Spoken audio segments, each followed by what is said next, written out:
ये हमारा गत वर्ष बेंगलोर में इंडियाना यूनिवर्सिटी ऑफ पेंसिल्वेनिया के साथ एक एमओयू साइन हुआ था हिमाचल प्रदेश यूनिवर्सिटी का। उसी के तहत एज ए फॉलो एक delegation headed by Kanika Chaudhary. Miss Kanika Chaudhary is a special envoy of Commonwealth of Pennsylvania of India and UAE की हैं। उनके साथ डॉक्टर मिशेल पेट्रोसी हैं, सीनियर इंटरनेशनल ऑफिसर हैं इंडियाना यूनिवर्सिटी ऑफ, और उनके साथ तीन और डेलीगेशन के साथ जो मेंबर्स आए हैं। उनका मेन पर्पज ये है कि how we can strengthen the research collaboration as well as academia of the university so that it can be helpful for the university in the time to come, कि आगे आने वाले समय में हमारे पास NIRF रैंकिंग के लिए और नैक के लिए हमारे को फायदा मिले पब्लिक परसेप्शन में।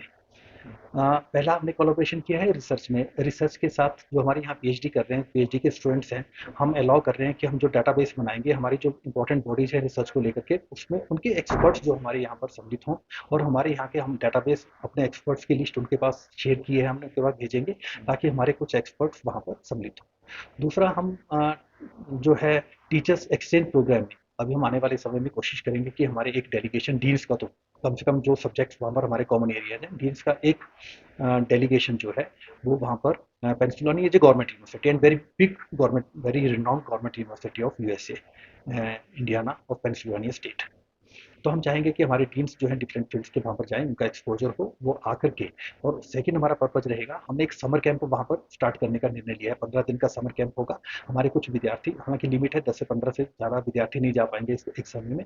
हमारे विद्यार्थी वहाँ पर जाएंगे स्टूडेंट एक्सचेंज प्रोग्राम में, और वहाँ पर जा करके वो जो है उनका एक्सपोजर, सही एक्सपोजर होगा वहाँ पर समर कैंप्स में। और तीसरा हमने कहा है कि हमारे विद्यार्थी जो हम यहाँ पर फॉर एग्जाम्पल पीजी कर रहे हैं, एमबीए कर रहे हैं, हमने केंद्रीय विश्वविद्यालय में तो ऐसा किया है कि उनके उनके पास 39 क्रेडिट का एमबीए है। कुछ क्रेडिट कॉमन है, जो क्रेडिट नहीं पड़े वो वहाँ जा करके पढ़ेंगे 6 महीने में, और ड्यूल डिग्री हम देंगे। वहाँ पर हमने अडॉप्ट कर लिया हुआ है। यहाँ भी हम अडॉप्ट करने जा रहे हैं। जब तक ये व्यवस्था अडॉप्ट नहीं होगी तब तक के लिए हमने चाहा है कि हमारे विद्यार्थी एक सेमेस्टर के लिए वहाँ पर जाएं, एक सेमेस्टर के उतने क्रेडिट अर्न करें, और उनको एक सर्टिफिकेट कोर्स जो है 1 साल का वहाँ से मिलेगा। That will be in the shape of value added. और वैल्यू एडिड यहाँ पे आने वाले समय में आगे जॉब्स के लिए, एंटरप्रेन्योरल के लिए वो बहुत बेनिफिशियल होगा। और हम चाहेंगे कि हमारा आने वाले समय में हमारे विद्यार्थी, हालांकि हम ब्रेन ड्रेन में बिलीव नहीं करते हैं, हम तो ये चाहते हैं कि बाहर से विद्यार्थी यहाँ पर आएँ, यहीं रहें, यहीं यहाँ का कल्चर देखें। यहाँ का बहुत रिच कल्चर है, हमारे विद्यार्थी को बाहर जाने की जरूरत ना पड़े। लेकिन फिर भी मैं कहूँगा कि उनके लिए एक बहुत बड़ा एक्सपोजर है, वो वापस भी आ सकते हैं, और उसी एक्सपोजर के साथ वहाँ पर उनके एवेन्यूज भी बढ़ेंगे अगर वो वहाँ पर जॉब भी करना चाहेंगे। कौन सा सब्जेक्ट होते हैं जिनके नाम में एक्सपेंड हमने हमने हमने हमने कई सब्जेक्ट्स लिए हैं। हमने जैसे केंद्रीय विश्वविद्यालय के साथ भी हमने किया, यहाँ के साथ भी किया है। हमने वहाँ पर मैनेजमेंट में किया है, फाइन आर्ट्स में किया है, डिफेंस स्टडीज़ में किया है, लॉ में भी है इनके साथ। और इस तरह के कई फाइन आर्ट्स और इस तरह के कई सब्जेक्ट्स हैं जहाँ पर हमने एमओयू साइन किया है। और जहाँ डीन्स ज़्यादा कंफर्टेबल होंगे उनके साथ हम पहले स्टार्ट करेंगे। और जैसे मैंने कहा है कि हम आने वाले समय में जितने भी डीन्स होंगे, 4 5 6 डीन्स जिनके डिपार्टमेंट के साथ ये कोलैबोरेशन मैच्योर हो जाएगी, उनके डीन्स का डेलीगेशन हम जो है वहाँ पर भेजेंगे। नहीं, रिसर्च रिसर्च के लिए तो हमने ये कहा है कि डिपार्टमेंट का जर्नल जो है, अगर तो ऑलरेडी है ठीक है, नहीं तो हम कॉमन कोलैबोरेशन में स्टार्ट करेंगे। कुछ मोनोग्राफ कॉमन निकालेंगे, कुछ कॉमन पब्लिकेशंस निकालेंगे, इस तरह का होगा। और रिसर्च के लिए हाँ, अगर उनका कुछ इस तरह का टॉपिक है वो वहाँ पर जाना चाहेंगे, तो उन्होंने बोला कि we will provide the facilities to the research scholars there. अगर वो वहाँ पर जा करके, मान लीजिए हमारे 4 साल की रिसर्च है, 2 साल वो वहाँ पर डिवोट करना चाहते हैं, कुछ फेलोशिप दे विल प्रोवाइड, जैसा उन्होंने एग्री किया है। एक और सवाल था, हिमाचल प्रदेश विश्वविद्यालय को 100 करोड़ का अनुदान आना है केंद्र सरकार से। ये जो अनुदान है कब तक आएगा और किन नहीं, किन चीज़ों की? मैं आपको बताना चाहता हूँ इसमें कि डीपीआर हमने बनाई थी, डीपीआर हमारी एक्सेप्ट हो गई है। जी। मतलब पहले तो सिर्फ इन प्रिंसिपल डिसाइड हुआ था, अभी हाल ही में 2 दिन पहले ही ये न्यूज़ थी, हमारे पास डीपीआर एक्सेप्ट होने होकर के आ गया। 4 हेड्स पे ये खर्चा होगा।